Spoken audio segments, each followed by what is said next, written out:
இன்றைக்கி வந்து செம்ம போரிங். காலைல ஹஸ்பண்ட் வேலைக்கு போனதுக்கப்புறம் நமக்கு என்ன வேலை, வீட்டில் பார்த்த வேலையே திரும்ப திரும்ப பார்க்குற மாதிரி இருக்குது. அதனால் இன்றைக்கி ஃபுல்லாக வந்து ஆன்லைன் ஷாப்பிங் பண்ணலாம் அப்படின்னு சொல்லிட்டு காலையிலேருந்து மதியம் வரைக்கும் அதான் பார்த்துட்டு இருந்தேன். பார்த்த உடனே நம்ம எந்த பொருளையும் வாங்குறது கிடையாது, அதை சேவ் பண்ணி தான் வைக்கிறது. இன்றைக்கி வந்து 2-3 திங்ஸ் வந்து பார்த்து ஓகே வீட்டுக்கு தேவையான திங்ஸ் தான் ஆர்டர் போடலாம் அப்படின்னு ஆர்டர் போட்டு வச்சுருக்கேன்.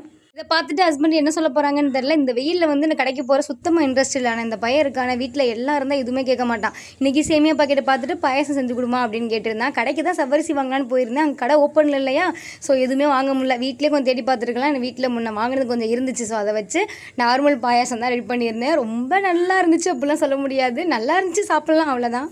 ஏன்னா கேட்டது என் பையன் தானே, அவனுக்கு பிடிச்சிருந்தா எனக்கு ஓகே அப்படின்னு தான் இருந்துச்சு. அவனும் ஒன்றும் சொல்லலையா, ஸோ 2 பேருமே சாப்பிட்டுட்டு என் மோட்ரு வந்து ரிப்பேர் அப்படின்னு சொல்லிட்டு நான் வந்து டெய்லி ஒரு அண்ணனுக்கு ஃபோன் பண்ணுறேன். ஆனால் அவங்க வந்து ஃபோனை எடுத்து வந்து எனக்கு நான் இன்றைக்கி வந்துடுறேன், ஈவினிங் வந்துடுறேன் அப்படின்லாம் சொல்கிறாங்க. சம்டைம்ஸ் ஃபோனை கூட எடுக்க மாட்டேங்கிறாங்க.